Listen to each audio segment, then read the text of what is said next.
So welcome, ladies and gentlemen. My name is Kiss Allen, and today I'll be your host. It is my pleasure to introduce one of the founders. When you start talking about this program and all that you're going to learn today, this is one of the brainchilds behind the program.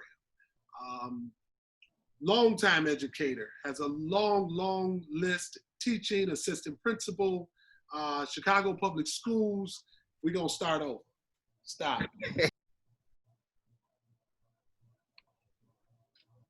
With no further ado, one of the brainchilds of Steambassadors, we have the pleasure on the platform today, ladies and gentlemen. Please welcome Dr. Sean Jackson.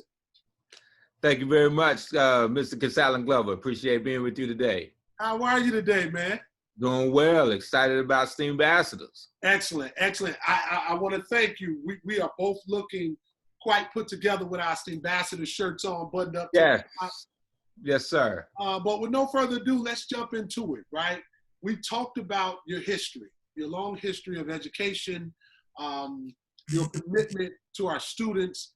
Talk to me about what brought this project about. What was the thoughts around this creation?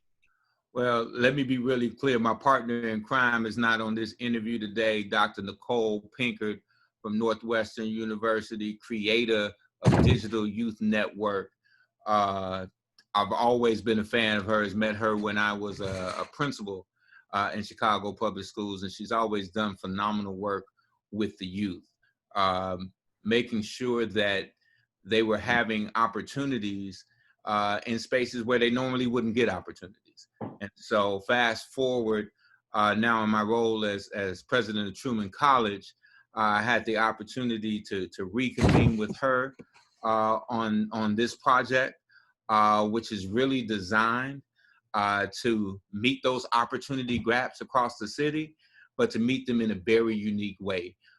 We talk about we're empowering the community from the community. And essentially what we're doing is we're taking college students, we're training them up as facilitators, coaches, and mentors around opportunities in STEAM, right? Science, technology, engineering, arts, and math.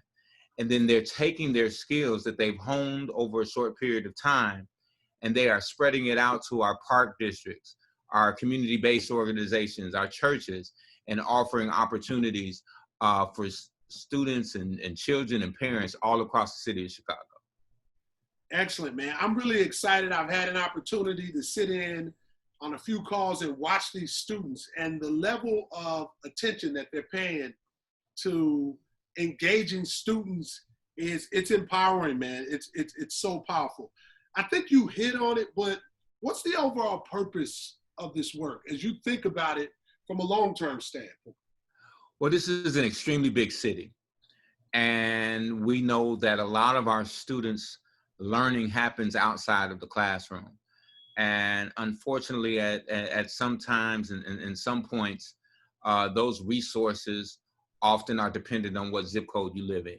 And so we wanted to provide an opportunity to fill those gaps. And it's not just putting equipment or resources in somewhere. You also have to have the acumen there.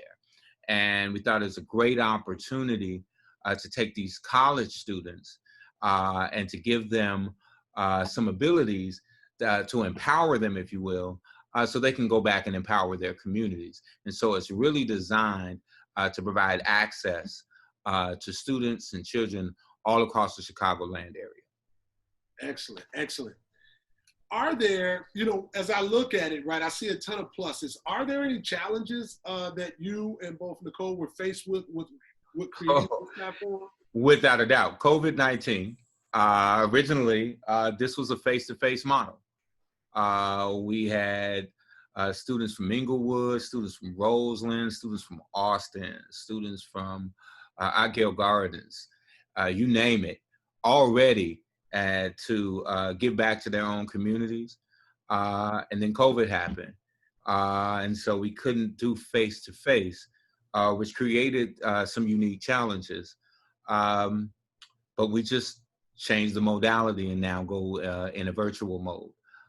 That is with training, that is with all of our professional development, that is with professional learning communities that have been created with this group of students or Steambassadors. We provide access to live and taped video, particularly for park districts, where they have an opportunity for those students that are on either their campus or their park to have an opportunity to access all of this information via the web. And so it changed the dynamic somewhat, but I think it made it stronger because this is work that we are going to continue to do.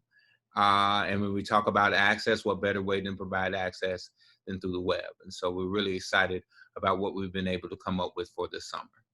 And just in addition to that, the students adjusted pretty well. Is that correct? Yeah, I mean, our students are resilient. And let me say this, Steambassadors, while it is through the partnership with City Colleges of Chicago and Northwestern University, specifically with the Office of Community Education Partnerships out of Northwestern, this is a Chicagoland effort. So we have, I mean, this is beyond the Chicagoland effort, I should say. We have Steambassadors at the University of Michigan. We have Steambassadors in Evanston. We have Steambassadors that have that attend HBCUs that have come to join us over the summer to be able to give back to their communities. And so we're really excited about the reach that these individuals have had, and they have been resilient and they understand the importance of the work. Just really excited and proud of the group that we've been able to work with. Excellent. And then finally, when I think about it, as we read through your bio, you've been doing this work for quite some time, creating, giving back, the big give back. Where does the passion come from to continue to do this work at such a high level? Well, one of the neighborhoods that we've targeted is Austin. Austin is the biggest neighborhood in the city of Chicago, and I am born and bred in Austin and had the opportunity to also serve as a science teacher in Austin, assistant principal and principal in Austin. And my parents were teachers. I came from a group of educators who instilled in me early how important it is to invest in others. And so when I look back at the opportunities I had, and I had individuals right in my household that were willing to do what they needed to do to make sure I had access to opportunities, I take it upon myself to be that person for others that may not have those opportunities that I had as I was coming up. And so it makes it pretty easy because it's really it's missionary work. It's the work we should be doing. I wouldn't be sitting here now in this space if it wasn't for others. And so I consider myself a connector. I consider myself, I have been the benefactor of many people investing in me, and I just want to make sure that I pay that forward. And as the city moves on today and learns more in depth about Steambassadors, what do you want to leave us with in terms of what we will really get out of understanding more about this program? Wow, I think number one, you just need to understand the power of the students and the youth in this city. And I'm using youth broadly because even though in college, these are young adults at this point, I still see them as, part of this young, youthful generation, if you will. And the power of these individuals and resilience is amazing. And then when you see the students that they are working with who are younger, but see themselves in these Steambassadors, I think that's what makes it so powerful. Yes. You are learning for someone that you can relate to, someone that looks like you, if you will, listens to the same music, all of those things. It's just we have a lot to look forward to in the young leadership that is coming through this city, and we just need to continue to empower and work to cultivate. So we want to thank you, sir, one half of the brainchild of Steambassadors, Dr. Sean Jackson, for joining us today. Dr. Nicole Pinkert is also a part of this program, and we want to thank you. We look forward to learning more about this program, and thank you for joining the platform today. All right, thank you very much, you all. Enjoy the Steambassador experience. Thank you.